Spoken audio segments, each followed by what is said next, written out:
Hello students, स्वागत है पुनः नवीन सुबोध पब्लिक उच्च माध्यमिक विद्यालय खेली के ऑनलाइन प्लेटफार्म पर। और आपके क्लास चल रही है 12th में केमिस्ट्री। ठीक है बेटा, केमिस्ट्री में जो हमारा टॉपिक चल रहा है वो चल रहा है फिनॉल। तो मैं आपको पहले तो एक बात बता देता हूँ कि ये जो टॉपिक चल रहा है बहुत इंटरेस्टेड टॉपिक है। ठीक है, इंटरेस्टेड टॉपिक है, साथ में ही थोड़ा सा आपको दिमाग भी इसमें लगाना है। मजा आएगा क्वेश्चन करने में, पढ़ने में भी। देखिए, रटने वाला सिस्टम नहीं है, दिमाग के इनको स्क्रू को खोलने वाला ये टॉपिक चल रहा है आपका फिनॉल में। बहुत शानदार शानदार क्वेश्चन यहाँ से उठेंगे। मैं क्वेश्चन भी आपको लिखाना प्रारंभ करूंगा कुछ ही दिनों में क्या साथ साथ ही में लिखाना। आप जैसे जैसे कहाँ कैसे कैसे बोर्ड के क्वेश्चन आते हैं, भाई अपक्रिया कैसे पूछी जाती है, अपक्रिया कैसे पूछी जाती है, ये भी मैं आपको साथ में लिखाने की कोशिश कर रहा हूँ। कोशिश क्या, लिखाऊंगा। ठीक है बेटा, तो बहुत सारे क्वेश्चन, जैसे मैं अभी बहुत क्वेश्चन मैं आपको लिखा रहा हूँ, तो आपके दिमाग में भी क्वेश्चन उपज सकते हैं। तो आप अपना ये जो लेवल है बढ़ाएं, लेवल को ब्रॉड करें, कंसेप्ट बढ़ाएं। रटना नहीं है हमको, रटने का सिस्टम नहीं रखना है आपको केमिस्ट्री में फुल पावर के साथ उठना है। और इसी सिस्टम में मैं आपको बता दूं, जो अपक्रियाएं हमारी चल रही थी, अपक्रियाएं चल रही थी बेंजीन वलय के कारण होने वाली अपक्रियाएं। और बेंजीन वलय के कारण मैंने आपको कल की जो क्लास थी उसमें मैंने आपको बताया था, क्या बताया था बेटा, कि बेंजीन फिनॉल में जो अपक्रियाएं होती हैं, बेंजीन वलय के कारण फिनॉल में इलेक्ट्रॉन स्नेही प्रतिस्थापन अपक्रियाएं होती हैं, कल मैंने बताया था आपको। और इलेक्ट्रॉन स्नेही प्रतिस्थापन जो अपक्रियाएं हैं, ध्यान से सुने, वो ऑर्थो तथा पैरा स्थिति पर संपन्न होती हैं। किस पर संपन्न होती है बोलो, ऑर्थो तथा पैरा स्थिति पर संपन्न होती है। कारण मैंने आपको कल क्या बताया था, अनुनाद। क्या बताया था, अनुनाद। हमने आपको एक बात कही कि इलेक्ट्रॉन स्नेही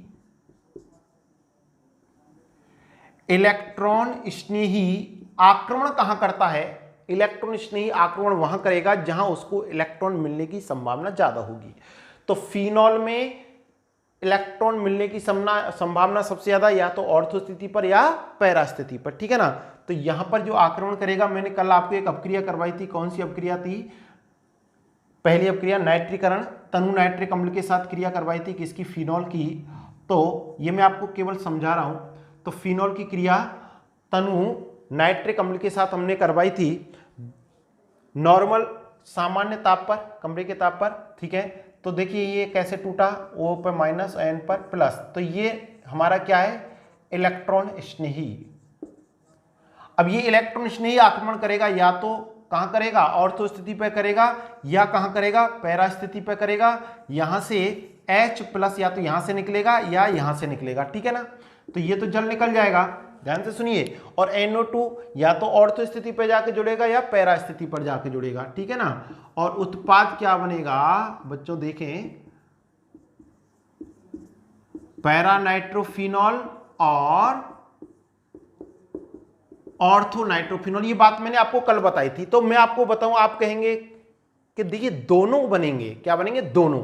क्योंकि कुछ मात्रा में तो ये कहां आक्रमण करेगा, ऑर्थो पर, कुछ कहां करेगा, ये पैरा पर करेगा। ठीक है, लेकिन इनमें अगर कोई पूछता है आपसे कि अगर इन दोनों में हम पूछें, वैसे आगे की बातें हैं कि इनमें से ज्यादा कौन बनेगा, अधिक मात्रा में कौन सा उत्पाद बनेगा, तो इसमें पैरा समावयवी। पैरा समावयवी का मतलब पैरा नाइट्रोफिनॉल, क्योंकि यहां पर इनका जो स्थायित्व वो इसकी तुलना में यहां पे क्या ज्यादा रहेगा। ठीक है ना, अगर कोई पूछता है तुलनात्मक रूप से, वैसे दोनों बनेंगे, लेकिन तुलनात्मक रूप से पूछेगा तो पैरा समावयवी ज्यादा इसमें बनेगा। ठीक है, तो यहां पर आप एक एरो लगा के लिख सकते हैं, उपरोक्त अभिक्रिया में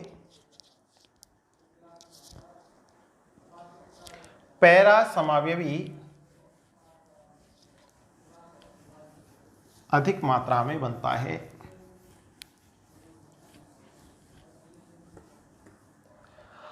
अभी आपने अपक्रिया क्या देखी, अभी आपने अपक्रिया देखी फिनॉल की क्रिया किसके साथ देखी, बोलो नाइट्रिक अम्ल के साथ, तनु नाइट्रिक अम्ल के साथ देखी, 298 केल्विन ताप पर देखी। तो उत्पाद आपका क्या बना, ऑर्थो नाइट्रोफिनॉल और पैरा नाइट्रोफिनॉल बना, कोई दिक्कत नहीं है। लेकिन यदि हम क्या करें, ये फिनॉल है,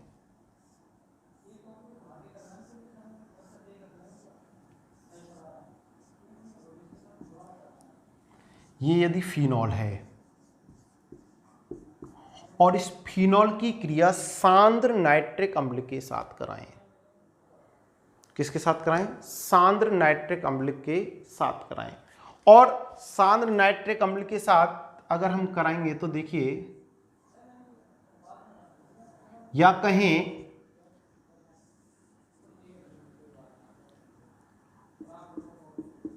अपक्रिया जो है वो सांद्र H2SO4 की उपस्थिति में होगी। इसको हम नाइट्रिक कारक मिश्रण भी कहते हैं। क्या कहते हैं इसको हम, सांद्र HNO3, सांद्र HNO3 को अपन HONO2 लिख सकते हैं। सांद्र HNO3 प्लस सांद्र H2SO4 को हम नाइट्रिक कारक मिश्रण भी कहते हैं। सांद्र HNO3 प्लस सांद्र H2SO4, इसको हम क्या कहते हैं, नाइट्रिक कारक मिश्रण। क्या कहते हैं बेटा, नाइट्रिक कारक मिश्रण इसको हम कहते हैं। इसमें हम कह सकते हैं कि फिनॉल की क्रिया यदि हम सांद्र नाइट्रिक अम्ल के आधिक्य से करवाएं, आधिक्य का मतलब आप समझते हो, जैसे तनु HNO3 से करवाए तो बहुत कम मात्रा, आधिक्य का मतलब अधिक मूल इसके हम लें, या दूसरी तरह से कहें कि नाइट्रिक कारक मिश्रण से करवाएं। नाइट्रिक कारक मिश्रण क्या है, पुनः सुन लें, सांद्र H2SO4 और सांद्र HNO3 का मिश्रण नाइट्रिक कारक मिश्रण कहलाता है। इसके आधिक्य से करवाएं, अधिक माने अधिक मात्रा से करवाएं। तो ध्यान से आप सुने, जैसे हमने यहां पर कितने मोल लिए, 3, तो क्या होगा, सांद्र H2SO4 की उपस्थिति में फिनॉल की क्रिया जब सांद्र HNO3 के साथ करवाएंगे तो जो आपको पता है NO2 पर प्लस और OH पर क्या आएगा, माइनस। तो जो ये NO2 है ना, तो देखिए फिनॉल में कौन कौन सी स्थिति पर इलेक्ट्रॉन घनत्व ज्यादा है, देखो ये ऑर्थो स्थिति है, यहां पर इलेक्ट्रॉन घनत्व ज्यादा है, ये ऑर्थो स्थिति है, यहां पर इलेक्ट्रॉन घनत्व ज्यादा है, ये पैरा स्थिति है, यहां पर भी इलेक्ट्रॉन घनत्व क्या है, ज्यादा है। इन तीनों जगह पर इलेक्ट्रॉन घनत्व ज्यादा है, तुलनात्मक रूप से किनकी, मेटा स्थिति की तुलना में। कैसे आपने पहचाना यहां ज्यादा है, हमने पहचाना अनुनाद द्वारा। किसके द्वारा देखा, अनुनाद से हमने पहचाना कि ऑर्थो और पैरा स्थिति पर फिनॉल में इलेक्ट्रॉन घनत्व अधिक होता है। ठीक है, अब आप कहोगे गुरुजी आपने ये H को ऐसे क्यों निकाला, देखिए आपको पता है ये संघनित संरचनात्मक सूत्र बना हुआ है फिनॉल का। चूंकि हमको यहाँ पर इलेक्ट्रॉन स्नेही प्रतिस्थापन अपक्रिया देखनी है, और इलेक्ट्रॉन स्नेही कहाँ आक्रमण करेगा, ऑर्थो और पैरा स्थिति पे, यहाँ पे आक्रमण करने वाला है। तो यहाँ के हाइड्रोजनों को मैंने यहाँ पर अलग से लिख के दिखा दिया। वैसे तो इस पर भी एक हाइड्रोजन होगी, इस पर भी होगी, आपको पता है।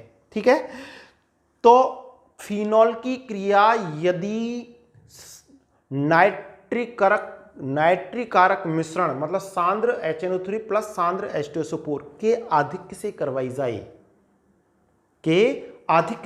जाए, तो ये क्या होगा, ये 3 OH, ध्यान से सुनिएगा। तो जब आधिक्य इसका लेंगे तो NO2 भी हमारे पास बहुत ज्यादा होगा, 3 मोल लिए तो 3 ही मोल किसके होंगे, NO2 के होंगे। तो ये तीनों स्थितियों पर यहां आक्रमण करेगा। देखो कहां NO2 कहां जाएगा, एक यहां जाएगा, एक यहां जाएगा, एक यहां जाएगा।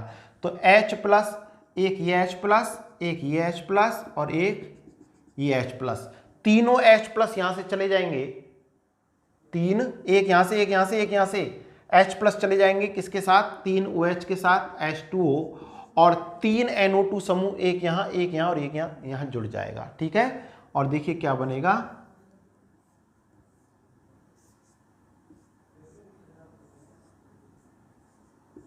OH, NO2, NO2, NO2। ठीक है, इसका जो नाम है, नाम आप आसानी से लिख सकते हैं, 1 2 3 4 5 6। देखिए मुख्य क्रियात्मक समूह OH है तो ये फिनॉल तो होगा। अब फिनॉल पे 2 नंबर पर, 4 नंबर पर, 6 नंबर पर कौन है बोलो? प्रतिस्थापी। प्रतिस्थापी कौन से बोलो? नाइट्रो। तो नाम लिखने का तरीका तो आपको पता है, मैं बता चुका हूं आपको। सबसे पहले प्रतिस्थापियों की स्थिति लिखें। कौन से नंबर पे? 2, 4, 6। कितने नाइट्रो बोलो? 3। 2, 4, 6 tri nitro phenol. 2, 4, 6 try nitrophenol. ठीक है, इसका निर्माण होता है। इसका एक सामान्य नाम है और इसको कहते हैं हम पिक्रिक अम्ल।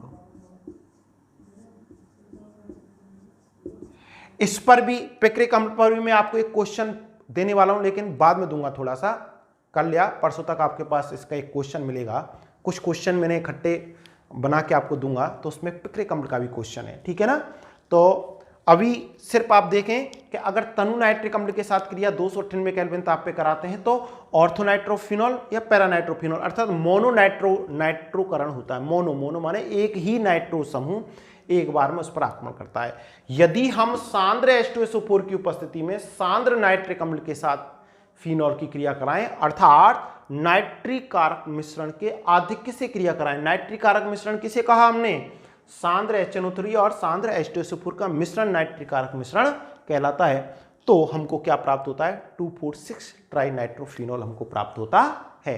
तो देखिए, अब ये क्रमांकन आप देख सकते हैं और लिखना आप जरूरी नहीं है कि आप इसमें क्रमांक डालें, ना डालें तो कोई बात नहीं है।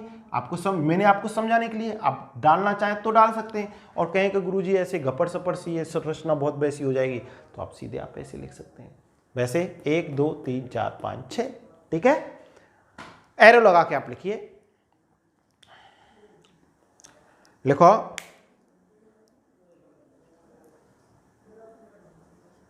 जब फिनॉल की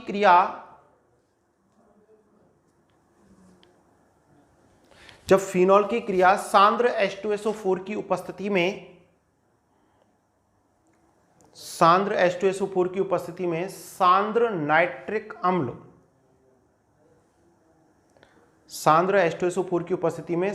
नाइट्रिक अम्ल के आधिक्य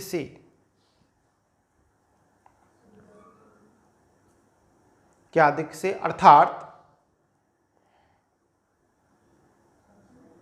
अर्थात नाइट्रिक कारक मिश्रण, अब ब्रैकेट में ये लिख लेना नाइट्रिक कारक मिश्रण को, सांद्र HNO3 प्लस सांद्र H2SO4 नाइट्रिक कारक मिश्रण के साथ करवाई जाती है तो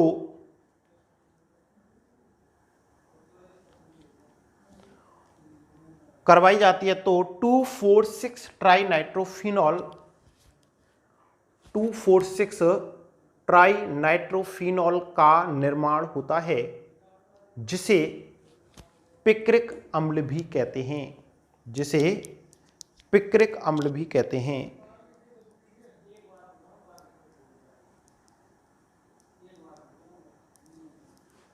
ठीक है, तो आप ये क्रिया लिख लें।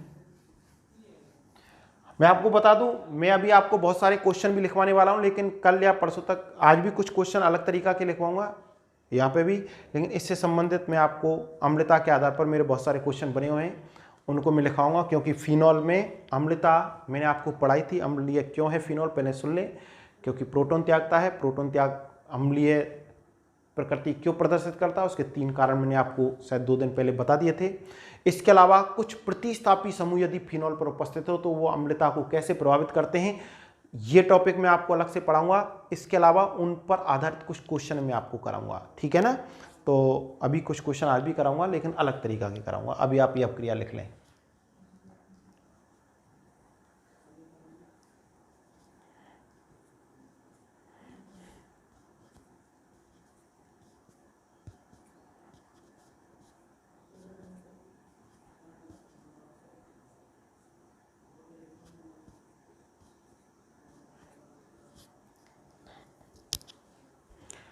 लिख लिया बेटा? कोई दिक्कत नहीं? पुनः सुन लें। तनु नाइट्रिक अम्ल के साथ क्रिया करेंगे, मोनोनाइट्रीकरण होगा, ऑर्थो या पैरा समावय प्राप्त होगा, मतलब ऑर्थोनाइट्रोफिनॉल बनेगा या पैरानाइट्रोफिनॉल बनेगा। यदि नाइट्रिक कारक मिश्रण के साथ क्रिया, आपको ये शब्द लिखा है कहीं भी नाइट्रिक कारक मिश्रण सांद्र H2SO4 प्लस सांद्र HNO3 को कहते हैं। या कहें कि सांद्र H2SO4 की उपस्थिति में सांद्र HNO3 के साथ क्रिया कराएंगे तो 2,4,6 ट्राई नाइट्रोफिनॉल का निर्माण होगा। ठीक है, ये देखिए। अब यहां पर एक क्वेश्चन में आपको लिखाता हूं। क्वेश्चन क्या है पुनः सुने। सबसे पहले देखिए क्वेश्चन है ये,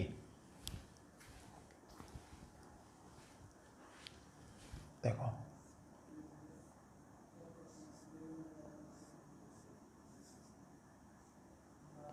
ये नाइट्रो समूह ऐसे होता है, आपको बता दूं, ये नाइट्रो समूह है, ठीक है ना, नाइट्रो। तो खोल के लिखेंगे तो इसको ऐसे लिखेंगे, ये हमारा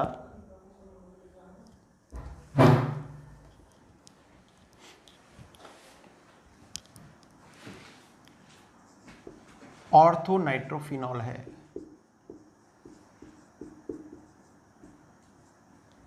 और ये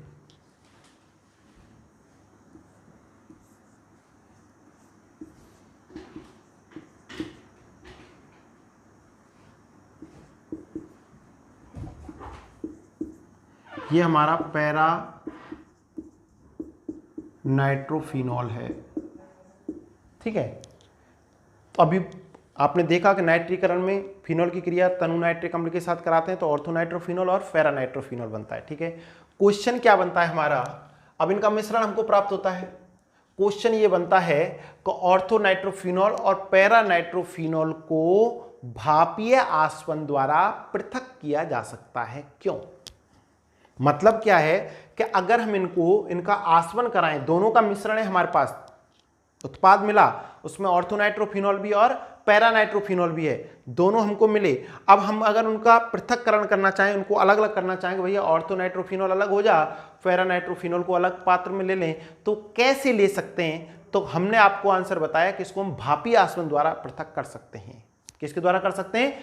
भापी आसवन। आसवन कर दें, इसको हम गर्म करें तो पहले कौन किस में बदलेगा? भाप में। ठीक है ना, आपने देखा ना आसवन, कंडेंसेशन। तो भापीय आसवन द्वारा इनको हम पृथक कर सकते हैं। अब मेरा क्वेश्चन ये है, मैंने आंसर बताया, आप पूछ रहे हो कि ऑर्थोनाइट्रोफिनॉल पैरानाइट्रोफिनॉल को हम कैसे पृथक कर सकते हैं, तो मैंने आपको कहा कि भापीय आसवन द्वारा।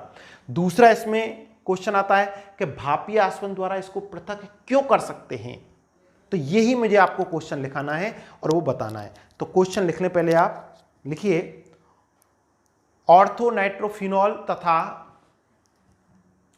पैरानाइट्रोफिनॉल, ऑर्थोनाइट्रोफिनॉल तथा पैरानाइट्रोफिनॉल को भापीय आसवन द्वारा पृथक किया जा सकता है।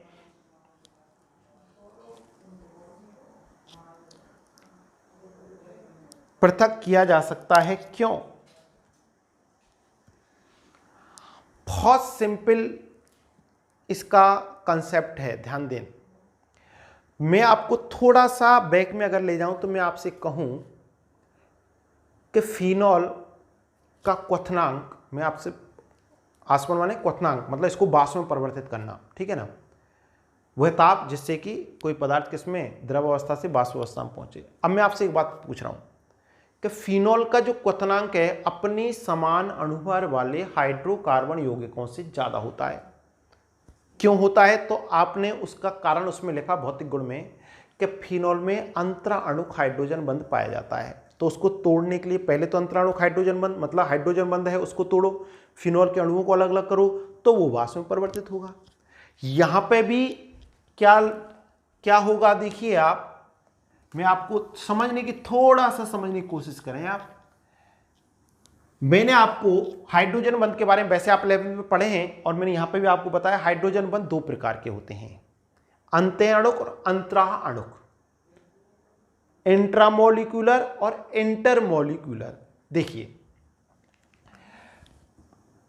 इधर देखो, ये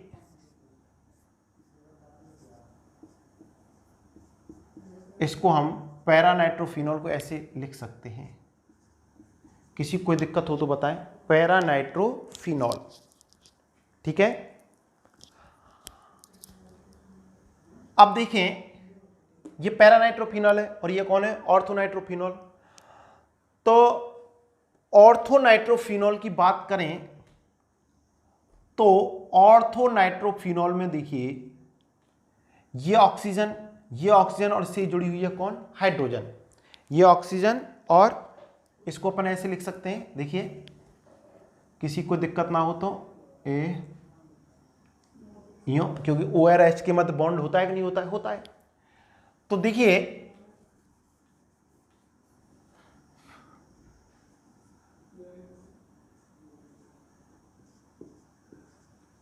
आप आजकल इसको जैसे उपसेचुअल बंधन ना लिखाना चाहे ना, तो यहां पे आप लोन पेयर बढ़ा देंगे और ये इसको क्या कर देंगे, आप सिंगल बॉन्ड बना सकते हैं, टेंशन ना लें, ठीक है। तो देखिए ये ऑर्थोनाइट्रोफिनॉल है, ये ऑक्सीजन, ये कौन है, हाइड्रोजन। मैंने कहा जब एक हाइड्रोजन परमाणु दो अधिक विद्युत ऋणी ऑक्सीजन परमाणु के साथ जुड़ा हो, अधिक विद्युत ऋणी परमाणु कोई भी हो, ऑक्सीजन हो, फ्लोरीन हो, नाइट्रोजन हो, क्लोरीन हो, किसी के साथ जुड़ा हो, तो एक के साथ तो सहसंयोग बंध से जुड़ा होता है, दूसरे के साथ क्या होता है, एक दुर्बल आकर्षण बल होता है। क्या होता है, एक दुर्बल आकर्षण।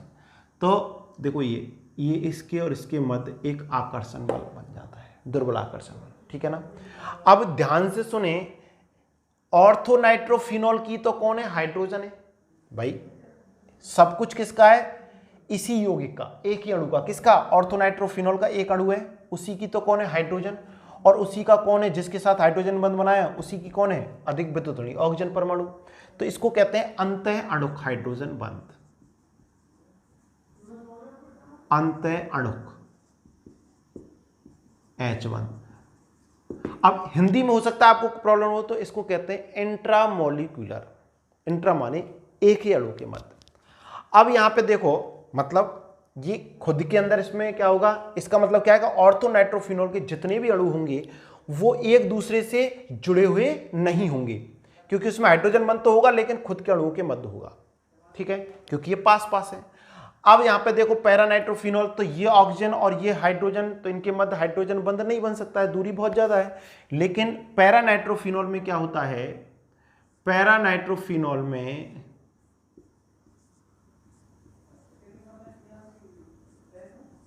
देखो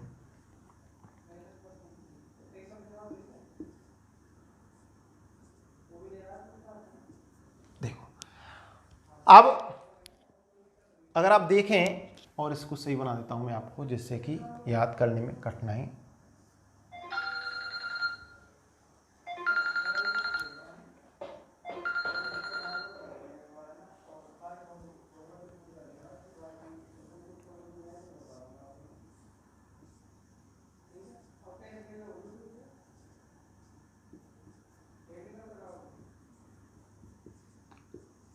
अब देखो पैरानाइट्रोफिनॉल का एक अणु, पैरानाइट्रोफिनॉल का दूसरा अणु, ऐसे पैरानाइट्रोफिनॉल के बहुत सारे अणु। अब इनके मध्य क्या होगा, ये इस अणु की ऑक्सीजन, ये इस अणु की क्या है, ऑक्सीजन, और इस अणु की ये ऑक्सीजन, इससे कौन जुड़ा हुआ है, ये हाइड्रोजन, ठीक है ना। अब ये ऑक्सीजन और ये ऑक्सीजन और बीच में कौन है, बोलो हाइड्रोजन, इसके साथ क्या, किससे बंधी हुई है, सहसंयोग बंध से, और इनके मध्य क्या होगा, दुर्बल आकर्षण बल, इसके मध्य क्या होगा, दुर्बल आकर्षण बल। अब यहां पे अगर आप देखें, ऐसे ही इधर भी दूसरा अणु इसका पैरानाइट्रोफिनॉल का जुड़ेगा, इधर भी दूसरा अणु पैरानाइट्रोफिनॉल का, मतलब पैरानाइट्रोफिनॉल के अणु आपस में अंतरा अणुक हाइड्रोजन बंध द्वारा, अंतरा अणुक H बंध द्वारा आपस में क्या होते हैं, जुड़े होते हैं, ठीक है ना। अब ध्यान से सुने, दिमाग रटना नहीं है, बिल्कुल नहीं रटना है। मैं आपसे कह रहा हूं कि इनको हम भापी आसमान से पृथक कर सकते हैं। भापी आसमान का मतलब क्या है, इनको जब हम गर्म करेंगे तो ये तो जो इसका क्वथनांक है उतने पे ही क्या होगा, ये वाष्प में परिवर्तित हो जाएगा। क्यों हो जाएगा, क्योंकि सब अणु पहले से अलग अलग हैं, इनमें हाइड्रोजन बंध तो है लेकिन खुद अणु के मध्य, तो ये वाष्प में परिवर्तित हो जाएगा। लेकिन पैरानाइट्रोफिनॉल को वाष्प में परिवर्तित करना है तो इसको थोड़ी एनर्जी ज्यादा देनी पड़ेगी। क्यों ज्यादा देनी पड़ेगी, क्योंकि इसमें पैरानाइट्रोफिनॉल के अणु जो हैं हाइड्रोजन बंध द्वारा आपस में जुड़ गए और इनमें क्या हो गया, संगुणन हो गया। तो पहले तो इस हाइड्रोजन बंध को तोड़ना पड़ेगा, अणुओं को अलग करना पड़ेगा, तो ये किस में परिवर्तित होंगे, वाष्प में। तो पहले कौन आसानी से वाष्पित हो जाएगा? ऑर्थोनाइट्रोफिनॉल। और बाद में तो ऑर्थोनाइट्रोफिनॉल पहले वाष्पित हो गया, उसको पृथक कर लो, पैरानाइट्रोफिनॉल रह गया, तो दोनों को आसानी से पृथक कर सकते हैं। क्वेश्चन क्या है, आंसर क्या होगा? तो ऑर्थोनाइट्रोफिनॉल में तो अंतरणिक हाइड्रोजन बंध पाया जाता है जिससे वो आसानी से वाष्प में परिवर्तित हो जाता है, जबकि इसमें क्या पाया जाता है? अंतराणुक हाइड्रोजन बंध, जिससे कि पैरानाइट्रोफिनॉल के अणु आपस में हाइड्रोजन बंध द्वारा जुड़े होते हैं, जिसको तोड़ने के लिए अतिरिक्त ऊर्जा की आवश्यकता होती है। इसलिए इनको आसानी से भापीय आसवन द्वारा, अच्छा भापीय आसवन द्वारा किनको पृथक कर सकते हैं भाई? जिनका क्वथनांक अलग अलग हो, जिनको वाष्प में परिवर्तित करने के लिए टेम्परेचर अलग अलग चाहिए, तो इसको कम चाहिए जितना है नॉर्मल, और इसको थोड़ा सा ज्यादा। आंसर लिखें आप, लिखिए ऑर्थोनाइट्रोफिनॉल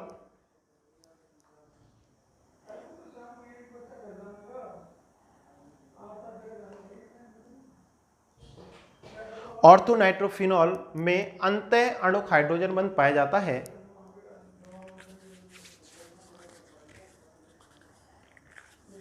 जिससे ये आसानी से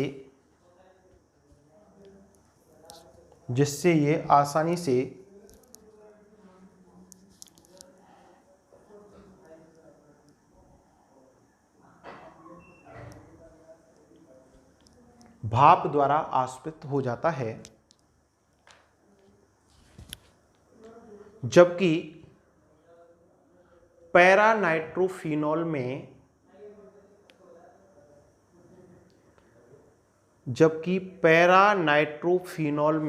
अंतराणुक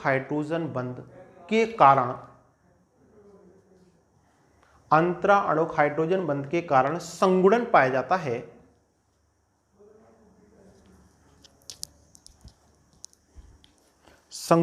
जाता है, जिसे तोड़ने के लिए अतिरिक्त ऊर्जा की आवश्यकता होती है।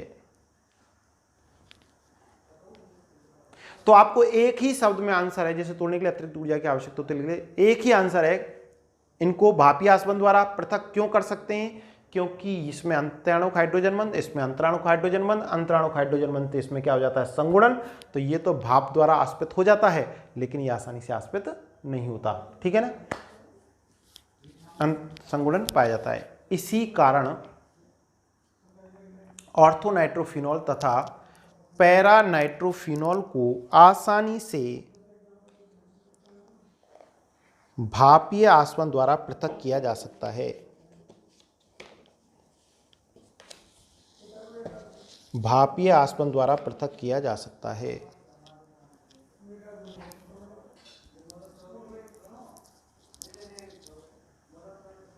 ये दोनों लिख लें आप, बना लें।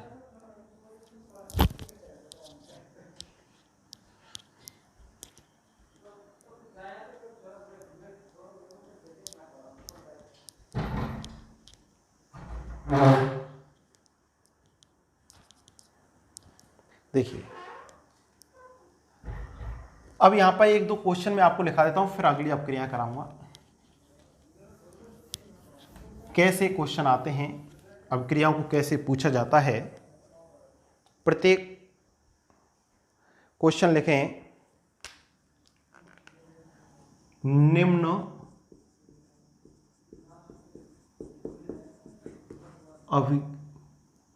अभिक्रियाओं को पूर्ण कीजिए। निम्न अपक्रियाओं को पूर्ण कीजिए अथवा निम्न अभिक्रियाओं में बनने वाले मुख्य उत्पाद को लिखो। मतलब कैसे भी आ जाए, आपको आदि अपक्रिया दे दे, मैं बता रहा हूं कैसे दे दे, तो ये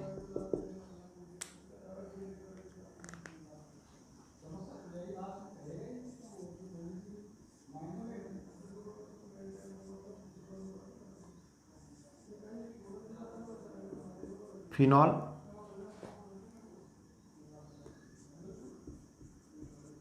ये इसका नाम आप लिख सकते हैं।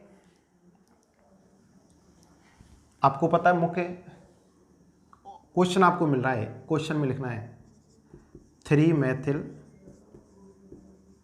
फिनॉल, और इसकी क्रिया आपको HNO3 से करनी है। या तो ऐसे आपको मिले या यहाँ पर लिखा मिले आपको मोनो नाइट्रीकरण। देखिए मोनो नाइट्रीकरण, इसका मतलब समझते हो क्या है? सॉरी, HNO2, HNO3 है इसको। अब नाइट्रीकरण हम किससे करते हैं पता है आपको? नाइट्रिक अम्ल से, ठीक है ना। या तो आपको लिखा मिले कि मोनोनाइट्रीकरण, या फिर आपको क्या मिले कि HNO3 इज इक्वल टू उत्पाद आपको ज्ञात करना है। या यूं लिखा मिल सकता है आपको, कैसे? HNO3 और यहां पर आपको उत्पाद ज्ञात करना है। क्या लिखा है? निम्न अपक्रियाओं को पूर्ण कीजिए। आपको पूर्ण करना है, यहां पर आपको ये रिक्त स्थान मिलेगा। क्या बनेगा ये आपको बताना है, ठीक है ना। आपको ऐसे भी मिल सकता है क्वेश्चन, मैं आपको एक ही क्वेश्चन बता रहा हूं कि निम्न अपक्रियाओं पूर्ण कीजिए। आपको ऐसे भी मिल सकता है कि यहां पर ये लिख दे और यहां पर पूछे ए तथा बी क्या उत्पाद बनेंगे, आप बताइए, ठीक है। कैसे भी पूछे, ऐसे क्वेश्चन आते हैं। तो एक ही अपक्रिया से 2-3 प्रकार के क्वेश्चन बन सकते हैं। तो मैं आपको बता रहा हूं कैसे बन सकते हैं, लिखाऊंगा एक तरीका से, ठीक है ना। तो यहां पर आपको क्या लिखना है, इसमें अपक्रियाओं को पूर्ण करना है। क्या बनेगा ये हमने छोड़ दिया, ठीक है। एक तो ये अपक्रिया है। दूसरी है हमारी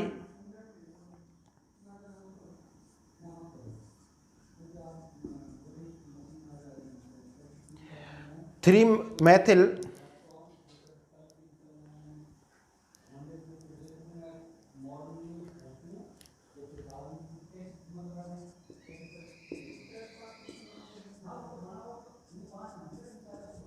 फिनॉल।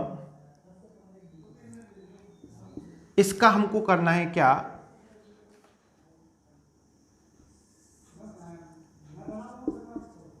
डाई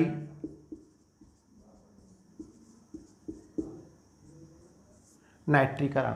इसका मतलब क्या है? या तो ऐसे लिखा मिले ऑब्लिक करके, या आपको ऐसे मिल सकता है ये 2HNO3 डाई नाइट्रीकरण। ध्यान से सुने, डाई नाइट्रीकरण। अच्छा क्वेश्चन आपने लिख लिया होगा। मैं एक और इसमें अपक्रिया है, क्योंकि तीनों अपक्रिया आपको एक साथ लिखनी है। अब ऐसा नहीं है कि 3-3 एक बार आए, एक ही आ सकती है। अब यहां पर आपको उत्पाद बनाना है। पहली हो गई, दूसरी हो गई, तीसरी है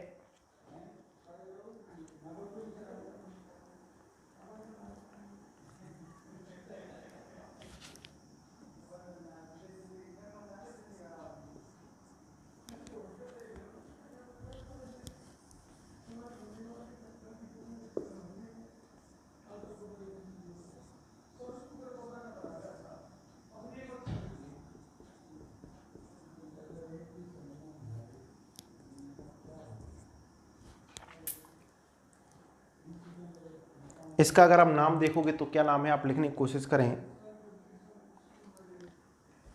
आप यदि थोड़ा थोड़ा पढ़ने लग गए और घर पर प्रैक्टिस कर रहे हैं तो इसका नाम देखिए, आपको अगर दिखेगा तो कौन है? एस्टर है। ये कौन है? एस्टर, ठीक है ना। CH3COO और यहाँ से एक एल्किल समूह जुड़ा हुआ है। अब इसको हम क्या कहेंगे? O पे जुड़ा हुआ है तो फेनिल है, पता है आपको, फेनिल। और ये एथेनोइट, फेनिल एथेनोइट। और फेनिल एथेनोइट का आपको कराना है मोनोनाइट्रीकरण। मोनो, अच्छा नाइट्रीकरण किससे करते हैं हमको पता है? HNO3 नाइट्रिक अम्ल के साथ क्रिया कराते हैं तो नाइट्रीकरण होता है, ठीक है। मोनोनाइट्रीकरण HNO3 के साथ। अब इसमें आपसे कैसे भी पूछे, मैंने 3 रिएक्शन आपको दिए हैं, 3 एक साथ नहीं आती है, एक एक रिएक्शन आती है। आपसे पूछ सकता है कि जैसे ये अपक्रिया दी आपको और यहां से पूछे उत्पाद A तथा B बनाइए। यहां से आपको ये दे उत्पाद बनाइए, यहां से आपको दे उत्पाद क्या होगा, या यूं कहे कि निम्न अपक्रिया को पूर्ण कीजिए। तो आप इन तीनों को देखिए, पहली अपक्रिया, दूसरी, तीसरी, इनको पूर्ण करनी है। क्वेश्चन में है, आपके क्वेश्चन दिया है आपका, ठीक है। और 1 मिनट में आप इनको सोचें और करने की कोशिश करें, फिर मैं आपको 1 मिनट में ही इसको करा देता हूं, ठीक है बेटा।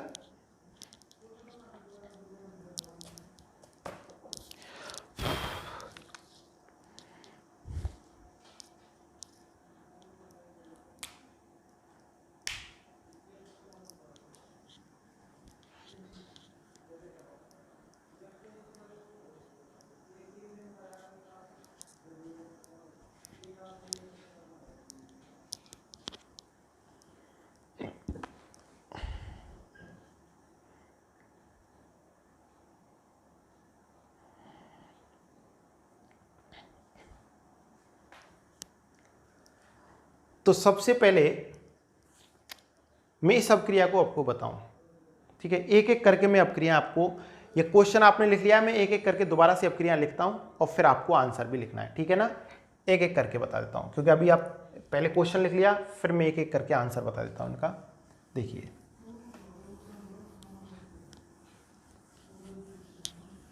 आंसर डाल लें आप, और आंसर में नंबर 1 लिखेंगे।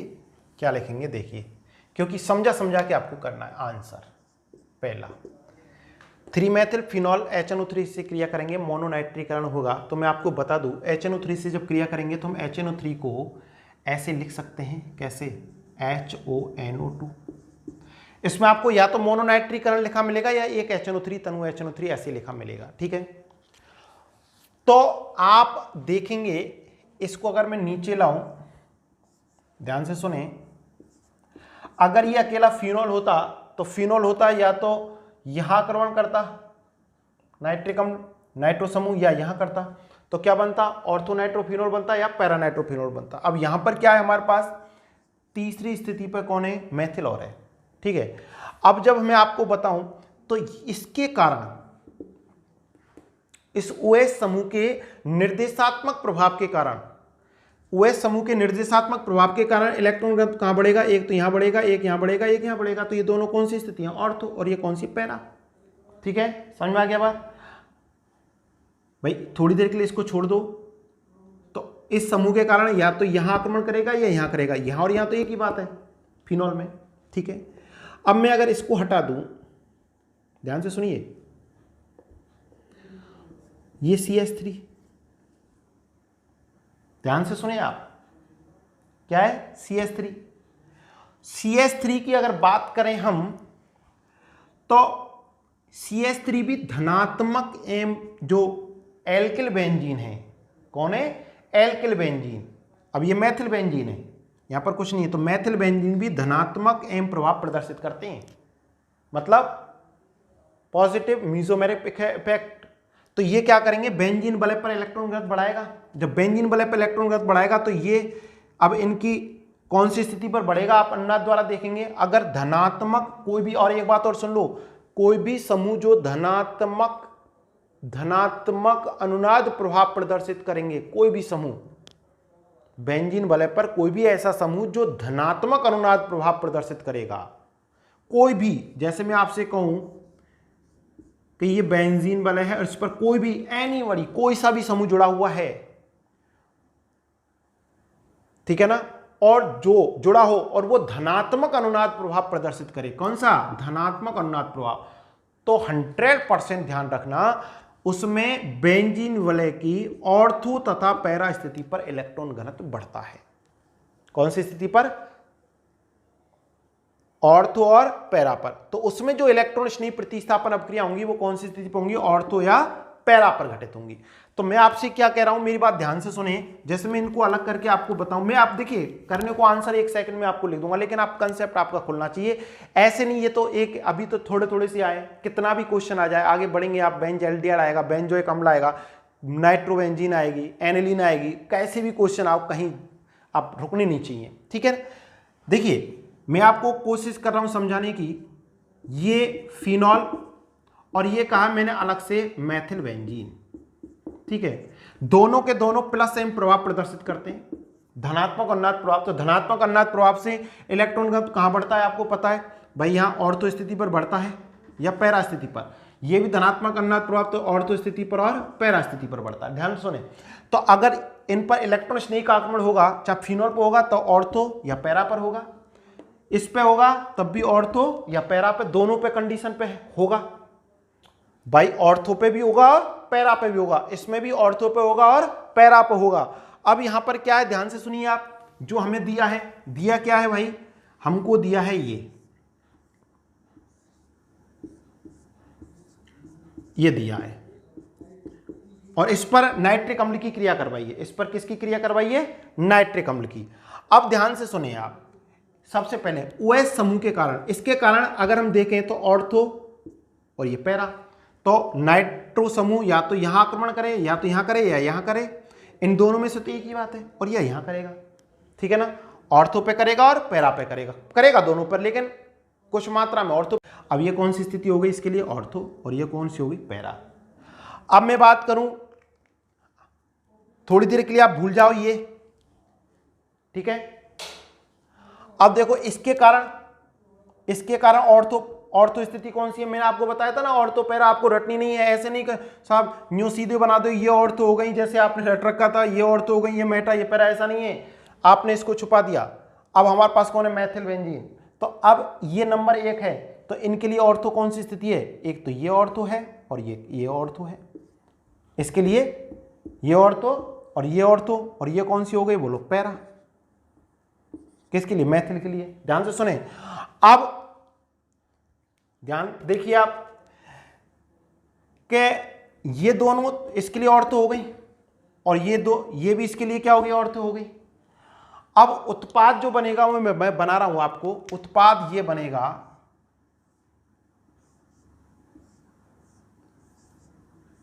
OH CH3 और ये NO2, और एक उत्पाद ये बनेगा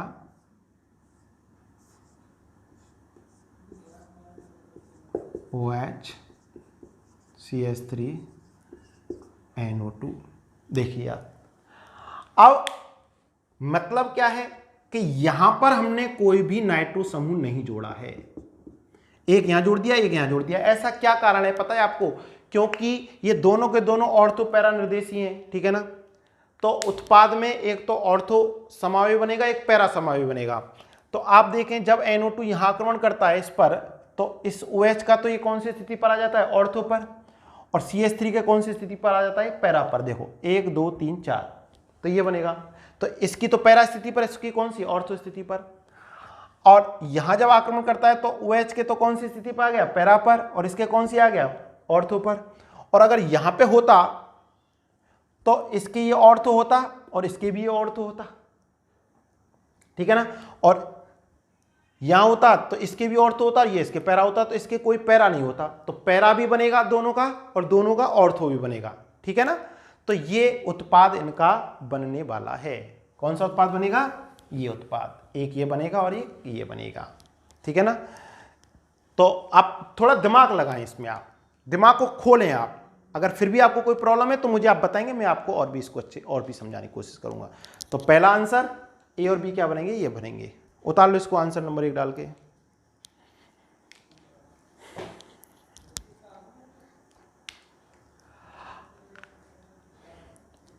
अब यहीं पर देखें, अब इसी में दूसरा जो रिएक्शन है 3 नाइट्रोफिनॉल, उसका क्या है? इसको मिटा देता हूं बेटा मैं। उसका क्या है?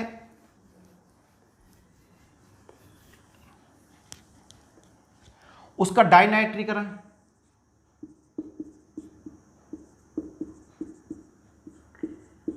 और डाइनाइट्रीकरण में कितने अणु लेंगे? HNO3 के 2 लेंगे अपन, 2। और इसको अपन ऐसे लिख सकते हैं। अब यहां पे भी क्या उत्पाद बनेगा? देखो 2 स्थितियों पर एक साथ जाएगा। अब 2 यहां पर 3 स्थितियां हैं, 1 2 3। अब देखो इस मेटा पे तो किसी के पे जाएगा ही नहीं। क्यों नहीं जाएगा? क्योंकि ये दोनों के दोनों प्लस एम प्रभाव दर्शाते हैं, तो मेटा पे तो इलेक्ट्रॉन घनत्व है नहीं। ये इसका भी मेटा है और ये इसका भी मेटा है, तो इस पे तो जाएगा नहीं। 3 स्थितियां हैं, 1 2 3। इन तीनों में से 1 2 3 में से जाएगा, दोनों पे। अब ध्यान से सुने कि इन दोनों पे भी नहीं जाएगा। इन दोनों पे क्यों नहीं जाएगा? इस पे जाएगा तो इसके लिए ऑर्थो और इसके लिए भी ऑर्थो, और ये भी इसके लिए ऑर्थो। तो ऐसी स्थिति पे जाना चाहिए जो दोनों के लिए तो ऑर्थो हो, एक के लिए ऑर्थो और एक के लिए पैरा हो। तो आप देखो कंडीशन क्या बनेगी। थोड़ा सा दिमाग खोलें आप। बहुत शानदार वाली अपक्रिया, बहुत शानदार वाली रिएक्शन है। पढ़ने में आनंद तभी आता है, रटना नहीं। थ्योरेटिकल बस गड़गड़ हो गया ना, मस्त अत्ते खाप क्रिया आती जाए चलती जाए, करो ना, दिमाग तभी तो खुलेगा। और जब दिमाग अभी से नहीं खुलेगा आगे क्या पढ़ोगे? सिंपल रट लिए, थ्योरेटिकल पोर्शन रट लिया, हो गया काम, ऐसे नहीं। खेल देखो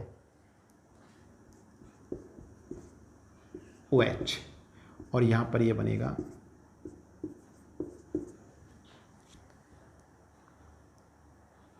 अच्छा, उनके नाम भी आप लिख सकते हैं, इसका भी नाम लिख देंगे। ये बनेगा, क्यों बनेगा? देखो अब ये NO2 तो इसके लिए पैरा है, मैथिल के लिए, और इसके लिए क्या है? ऑर्थो है। और ये NO2 इसके लिए पैरा है और इसके लिए क्या है, ऑर्थो है। तो दोनों की स्थिति आ गई, एक के लिए ऑर्थो और एक के लिए पैरा, तो दोनों कंडीशन पे आक्रमण करेगा, ठीक है ना। H2O बाहर निकलेगा और इसका नाम क्या हो जाएगा, बोलो नाम आप लिख दो इसका, 1 2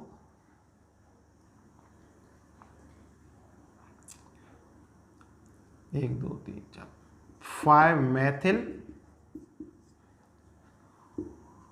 2 1 2 3 4 4 डाई नाइट्रोफिनॉल, ये उत्पाद बनेगा, ध्यान से सुने, ठीक है।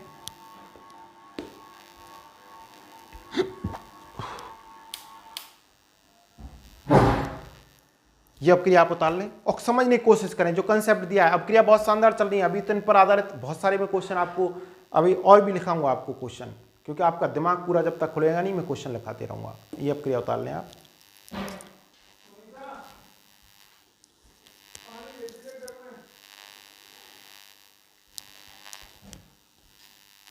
इसके बाद तीसरी जो अपक्रिया है, थर्ड,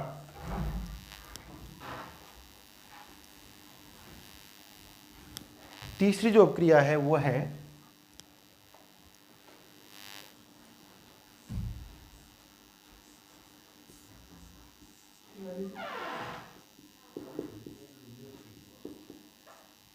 ठीक है, फेनिल एथेनोएट। अब फेनिल एथेनोएट का आपको कराना है मोनोनाइट्रीकरण।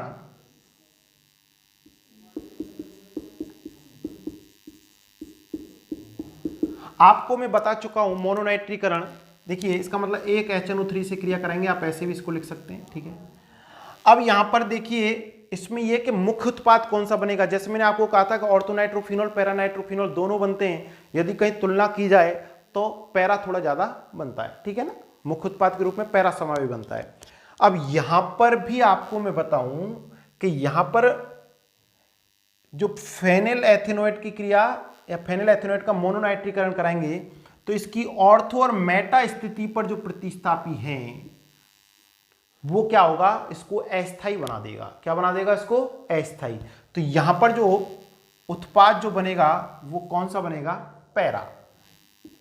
कौन सा बनेगा बोलो, पैरा, क्योंकि पैरा समावेवी ज्यादा स्थायी होते हैं, OCOCH3। तो ये आपका उत्पाद बनेगा। ये तीसरी अपक्रिया आपकी।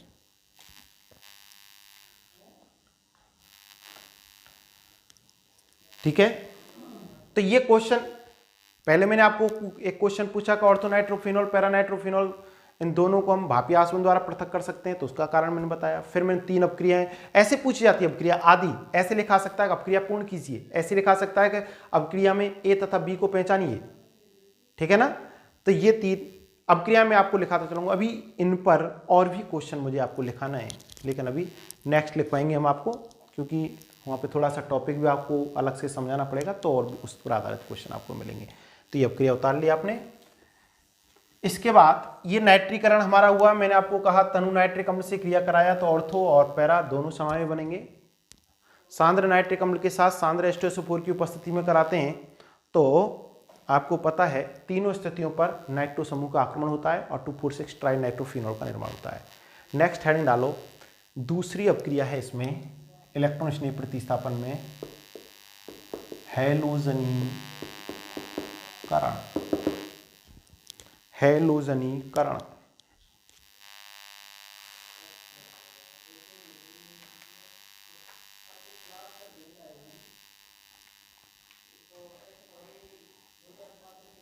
देखिए, हैलोजनीकरण में यहां पर हम अपक्रिया करवाएंगे इसकी ब्रोमीनीकरण के साथ। किसके साथ करवाएंगे बोलो, ब्रोमीनीकरण के साथ। तो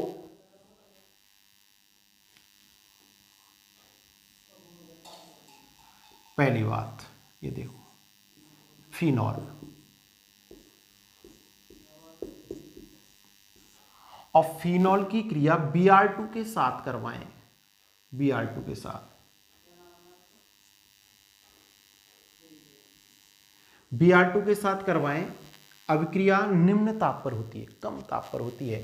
ये अभिक्रिया हम या तो कार्बन डाइसल्फाइड की उपस्थिति में या क्लोरोफॉर्म की उपस्थिति में 273 केल्विन ताप पर करवाते हैं। सुने, फिनॉल की क्रिया कार्बन डाइसल्फाइड या क्लोरोफॉर्म की उपस्थिति में कम ताप पर, निम्न ताप पर, निम्न माने कम ताप पर, 273 केल्विन ताप, 0 डिग्री से भी कम, मतलब 0 डिग्री सॉरी 273 केल्विन ताप, ठीक है ना, लगभग 0 डिग्री सेल्सियस। तो अब ध्यान से देखिए आप, अभिक्रिया इसमें इलेक्ट्रॉन स्नेही प्रतिस्थापन ही है। बेंजीन वलय में होने वाली इलेक्ट्रॉन स्नेही प्रतिस्थापन अभिक्रिया में पढ़ रहे हैं। पहले हमने नाइट्रीकरण अभिक्रिया पढ़ी, उसमें नाइट्रिक अम्ल के साथ क्रिया करवाई। यहाँ पर हम पढ़ रहे हैं हैलोजनीकरण, इसमें हैलोजन या कहें कि Br2 से क्रिया करा रहे हैं। तो इलेक्ट्रॉन स्नेही का आक्रमण या तो कहाँ होगा बोलो, ऑर्थो स्थिति पर, और या कहाँ होगा बोलो, पैरा स्थिति पर। Br2 है, यहां से देखिए अब हम एक Br को या तो कहाँ आक्रमण करेगा, यहां पर, तो यहां से एक HBr बाहर निकल जाएगा और बनेगा क्या,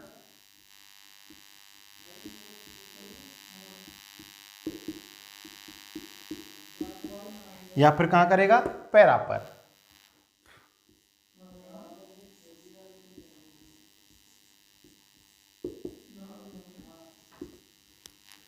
क्या नाम है इसका, देखो 2-ब्रोमोफिनॉल लिख सकते हैं आप, आईपीएससी सामान्य नाम इसका ऑर्थो ब्रोमोफिनॉल, और इसका क्या नाम होगा, पैरा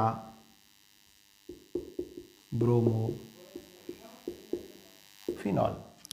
ठीक है, कोई दिक्कत किसी को, लिखिए आप, लिखिए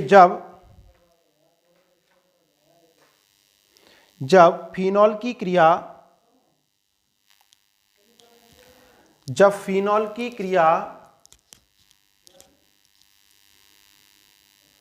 कार्बन डाइसल्फाइड CH2 या क्लोरोफॉर्म CH2 या CHCl3 की उपस्थिति में निम्न ताप, मतलब कम ताप, निम्न ताप ब्रैकेट में आप लिख सकते हो 273 केल्विन ताप पर, 273 केल्विन ताप पर Br2 के साथ करवाई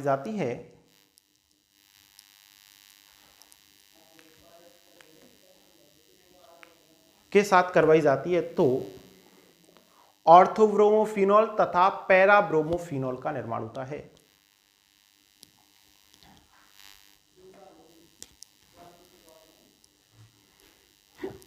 ऑर्थोब्रोमोफिनॉल तथा पैराब्रोमोफिनॉल का निर्माण होता है। अब सुनो, यहीं पर मैंने आपको नाइट्रीकरण में बताया था कि ऑर्थोनाइट्रोफिनॉल और पैरानाइट्रोफिनॉल बनता है, और वहां पर मैंने लिखवाया था कि उसमें मुख्य उत्पाद क्या बनता है, पैरा समावेशी। अब ऐसे ही यहां पर भी मुख्य उत्पाद कौन सा बनेगा, पैरा, और अल्प उत्पाद कौन सा बनेगा, ऑर्थो। तो आप एरो लगा के लिख लें नीचे, इस अभिक्रिया में पैरा समावयवी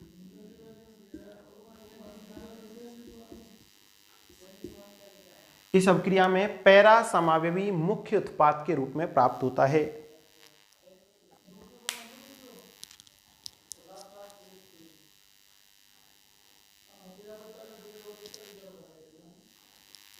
पैरा समावयवी मुख्य उत्पाद के रूप में प्राप्त होता है।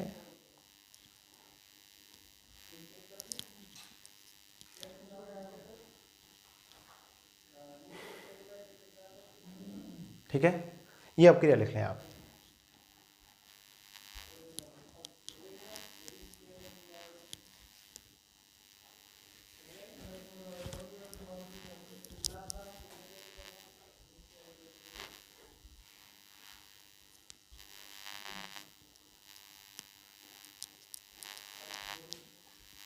अच्छा, एक अभिक्रिया और लिखें आप आज, देखिए, अगर, फिर सुन लो, अगर अभिक्रिया CH2 या CHCl3 की उपस्थिति में होती है, किसकी उपस्थिति में होती है, कार्बन डाइसल्फाइड या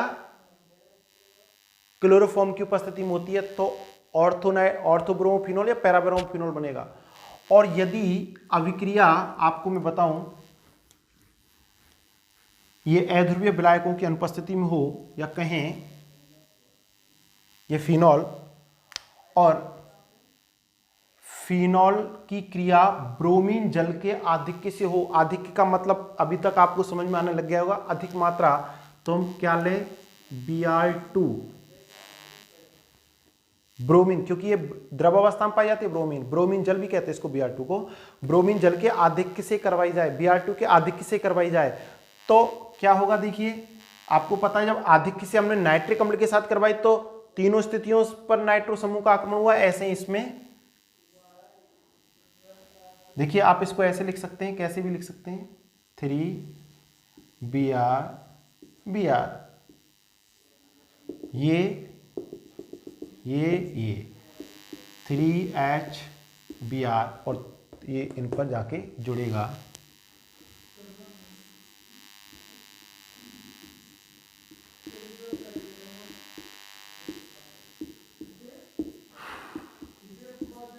क्या नाम होगा इसका, 1 2 3 4 5 6 2 4 6 ट्राई ब्रोमो फिनॉल।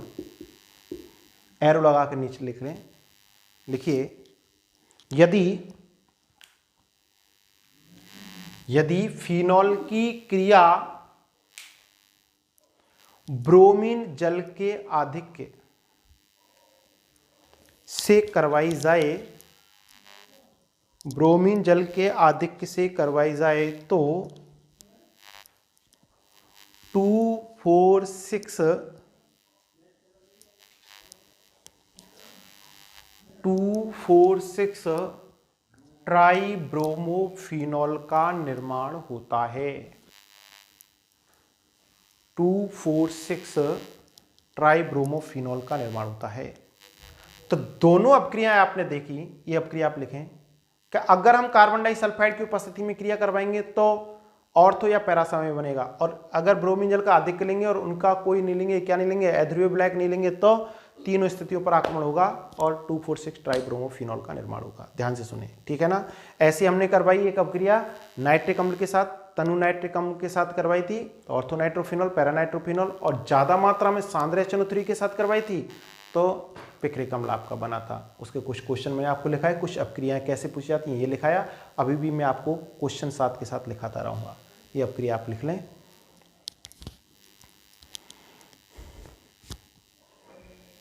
और आज के लिए इतना ही, ठीक है बेटा। एक बात जरूर ध्यान रखें, दिमाग को थोड़ा खोल लीजिए, बिल्कुल बहुत अच्छी अच्छी अपक्रियाएं, अच्छे अच्छे क्वेश्चन आपके पास पहुंच रहे हैं, ब्रॉड कर लीजिए, इसको बिल्कुल ओपन करिए, कॉन्सेप्ट समझिए और उसके अनुसार जो आज मैंने 3 क्वेश्चन दिए तो उनको आप समझें, ठीक है ना। फिर खुद दिमाग को चलाएं, फिर भी अगर आपको कोई प्रॉब्लम हो तो मुझे आप बताएं, ठीक है। और भी मैं क्वेश्चन आपको करवाऊंगा, बहुत सारे क्वेश्चन आपको इसके साथ साथ करवाऊंगा, ठीक है। फिनॉल भी कंप्लीट हो जाएगा कुछ ही दिनों में, क्वेश्चन करवा रहा हूँ इसलिए, क्वेश्चन 2-3 दिन में, फिर ईथर भी आपका हो जाएगा। ईथर ज़्यादा बड़ा नहीं है पर उसमें क्वेश्चन बहुत शानदार बनते हैं सभी में, ठीक है। Thank you.